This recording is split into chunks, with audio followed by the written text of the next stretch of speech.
வணக்கம் வணக்கம் வணக்கம். இன்றைக்கி மனோபாலா கிச்சனில் என்ன பண்ணலான்னு யோசனை பண்ணால், இது வந்து கல்யாண கறின்னு சொல்லுவாங்க. அதாவது வாழைக்காய் பொடி போட்ட கறி.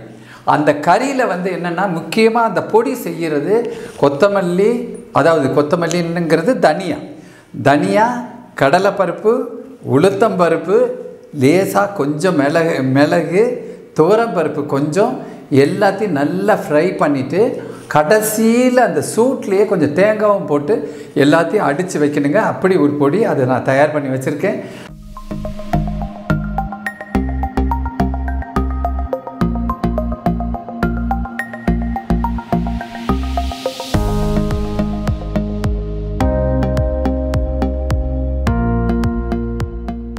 அடுத்ததாக முதல்ல ஆரம்பிக்கிற போது நல்லா இந்த மாதிரி வாழைக்காவை சிறு சிறு துண்டுகளாக அழகாக டைமண்டாக கட் பண்ணி வச்சுக்கோங்க. அதுக்கு பிறகு வாழைக்காவை கட் பண்ணி வெறும் தட்டில் வச்சிடாதீங்க, தண்ணியில் தான் போட்டு வைக்கணும்.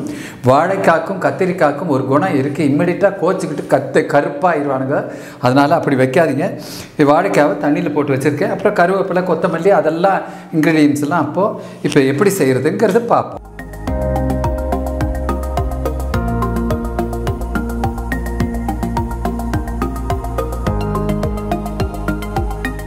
கடாய் வச்சுருக்கேன்.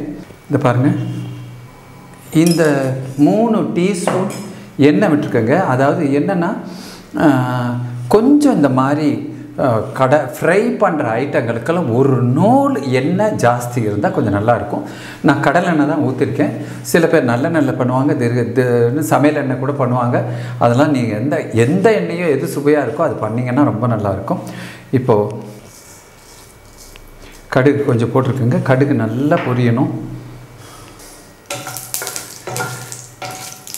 கடுகு நல்லா பொரிஞ்சிருச்சுங்க. இதில் கடலைப்பருப்பு சேர்த்துருங்க. அந்த குட்டி ஸ்பூன் தானுங்க, அதில் 2 ஸ்பூன் போடுவேன். அதே குட்டி ஸ்பூன்லேயே பாருங்க, உளுந்து 2 ஸ்பூன். ஓகேங்களா? இது டேஸ்ட்டுக்கு தான். கருவேப்பிலை இப்போ கொஞ்சம் போட்டுக்கோங்க, அப்புறம் கடைசியில் கொஞ்சம் போடுங்க. இப்போ வாழைக்காக இந்த பாருங்கள் நல்லா புளிஞ்சு அப்படி போடுங்க. சாம்பார் பொடிங்க, யூஸ்வல் காரப்பொடி போடுவாங்க, அது கூட நீங்கள் போட்டுக்கலாம். காஷ்மீரி சில்லி போடுவாங்க. ஒரே டேஸ்ட் நான் போடுறேன். இதுக்கு தேவையான உப்பு பாருங்க, அவ்வளோதான். இது நல்லா மிக்ஸ் பண்ணி விட்டுருங்க. அதாவது கோட்டிங் ஆகணும். ஆக்சுவலாக இது வந்து நான்ஸ்டிக்கில் நான் பண்ணுறேன். ஆனால் ஒரிஜினலாக கிராமத்துலலாம் இரும்பு கடாயில் பண்ணுவாங்க. இரும்பு கடாயில் பண்ணும்போது அது மேலே நல்லா கோட்டிங் ஆகி வரும். அதனால் அது ரொம்ப நல்லா இருக்குங்க. இந்த கிளாஸை போட்டு மூடி ஒரு 5 நிமிஷம் அப்படியே இருக்கட்டும்ங்க. ஏன்னா உள் வரைக்கும் வேகணும். நடுவில் 2 தடவை திறந்து அதை பெரட்டி விட்டுருங்க. அப்போ தான் எல்லா பக்கமும் கோட்டிங் ஆகும்.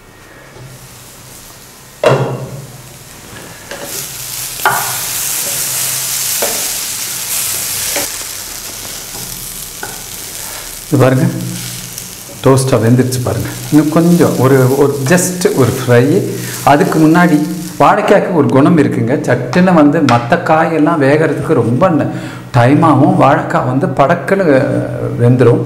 மேக்ஸிமம் இப்போ நான் போனீங்கன்னா ஒரு 5லேருந்து 7 நிமிஷத்துக்குள்ளே அது வெந்துடும் டோட்டலாக. இப்போ வந்து நம்ம ஒன்று செய்யணும். இந்த பொடி தாங்க அந்த பொடி. ஓகேங்களா? இது லேசாக அப்படியே தூவி விட்டுக்குங்க. 1 டீஸ்பூன் போதும், அதுக்கு மேலே தேவையில்லை. இல்லை கொத்தமல்லி வாசனை ஓவராக தூக்கலாயிரும். அப்புறம்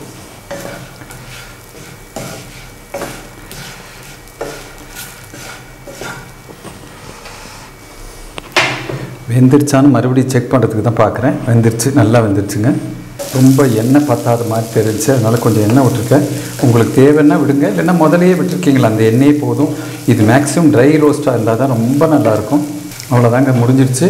இப்போ கடைசி ஹைலைட்டே நம்ம கருவேப்பிலையெல்லாம் முதலையே போட்டாச்சு. இருந்தாலும் உங்களுக்கு தேவைன்னா இன்னும் கொஞ்சம் கருவேப்பிலையே கிள்ளி போடுங்க.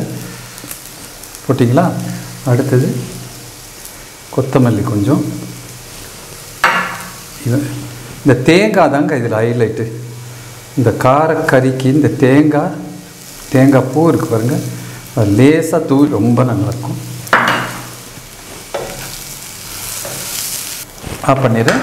வாழைக்காய் பொடி போட்ட கறி, அதாவது கல்யாண கறின்னு சொல்லுவாங்க. கல்யாண வீட்டில் இது ஒரு ஹைலைட்டாக ஒரு பொரியலில் வைப்பாங்க, அதனால் இது பேர் கல்யாண கறின்னு வச்சுக்கோங்க. அந்த பொடி எப்படி தயார் பண்ணுறதுன்னு உங்களுக்கு சொல்லி கொடுத்துருக்கேன்.